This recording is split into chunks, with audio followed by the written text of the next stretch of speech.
Shalom saudaraku yang kasih dalam Tuhan, kita kembali dalam renungan 50 alasan mengapa Yesus datang untuk mati menderita di atas kayu salib. Alasan berikutnya yaitu untuk membebaskan kita dari kesia-siaan leluhur kita atau nenek moyang kita. Terambil dalam 1 Petrus 1 ayat 18-19. Kamu telah ditebus dari cara hidupmu yang sia-sia, yang kamu warisi dari nenek moyangmu, bukan dengan barang yang fana, bukan pula dengan perak atau emas, melainkan dengan darah yang mahal, yaitu darah Kristus yang sama seperti darah anak domba yang tak bernoda dan tak bercacat.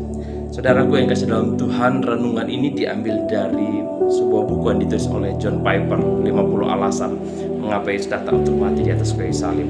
Nah, di sini dia menulis bahwa orang-orang di kota-kota modern dan orang-orang yang ada di desa-desa atau di tempat-tempat pedalaman primitif memiliki kesamaan atau mereka sama-sama memiliki kesamaan, yaitu mereka percaya pada kutukan leluhur mereka. Mereka percaya pada kekutukan atau ikatan-ikatan nenek moyang mereka. Mereka menyebutkan dengan nama yang berbeda. Orang-orang yang ada di pedalaman mungkin berbicara dalam konteks roh leluhur dan pewarisan kutukan, ya. Orang-orang sekuler mungkin berbicara tentang pengaruh genetik atau luka dari orang-orang tua yang kasar, saling bergantung dan jauh secara emosional. Dalam kedua kasus tersebut ada rasa fatalisme bahwa kita terikat untuk hidup dengan kutukan atau luka dari leluhur kita. Masa depan tampak sia-sia dan hampa kebahagiaan. Nah, ketika Alkitab berkata, kamu telah ditebus dari cara hidup yang sia-sia yang kamu warisi dari nenek moyang kamu, itu mengacu pada cara hidup yang kosong, yang tidak berarti dan tidak menguntungkan dan berakhir dengan kebinasaan. Dikatakan bahwa cara hidup yang sia-sia ini terhubung dengan leluhur kita atau nenek moyang kita. Tidak disebutkan bagaimana. Hal yang penting adalah memperhatikan bagaimana kita dibebaskan dari ikatan-ikatan kesia-siaan ini.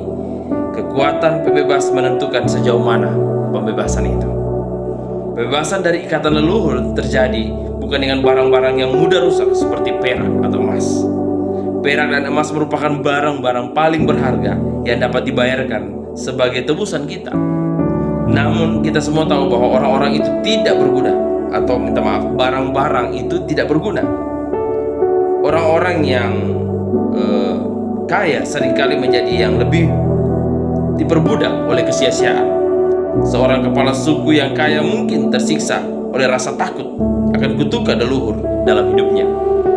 Seorang pemimpin sekuler dari sebuah perusahaan yang sukses mungkin didorong oleh kekuatan tak sadar dari latar belakangnya yang menghancurkan pernikahan dan anak-anaknya. Perak dan emas tidak berdaya untuk menolong. Penderitaan dan kematian Yesus menyediakan apa yang dibutuhkan. Bukan emas atau perak, melainkan darah Kristus yang mahal, seperti darah anak domba yang tak bernoda dan tak bercacat. Ketika Kristus mati, Allah memiliki pandangan tentang hubungan antara kita dan leluhur kita. Ia bermaksud membebaskan kita dari kesia-siaan yang kita warisi dari mereka. Itulah salah satu alasan utama Kristus mati. Saudara yang kasih dalam Tuhan, tidak ada kutukan yang dapat menahan Anda. Jika dosa-dosa Anda telah diampuni dan Anda telah dibalut dengan kebenaran Kristus, dan Anda telah ditebus dan dikasihi oleh Sang Pencipta alam semesta. Penderitaan dan kematian Yesus adalah ulasan atau alasan terakhir mengapa Alkitab berkata tentang umat Allah.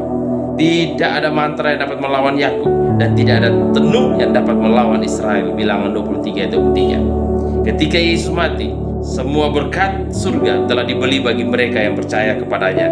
Dan ketika Allah memberkati, tidak ada yang dapat mengutuk kita. Begitu pula luka-luka yang ditimbulkan oleh orang tua tidak dapat disembuhkan, atau luka yang ditimbulkan oleh orang tua dapat disembuhkan oleh Yesus.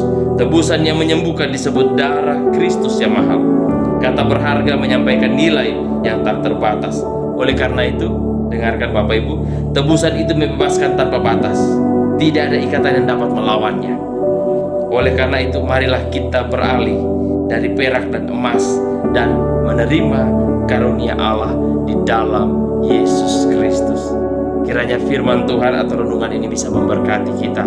Ingat bahwa karya agung Yesus Kristus melalui kematiannya, kita dibebaskan dari kesia-siaan atau dari kutukan-kutukan leluhur, atau dari cara-cara hidup yang sia-sia yang kita warisi dari leluhur atau nenek moyang kita. Tuhan memberkati kita semua. Shalom.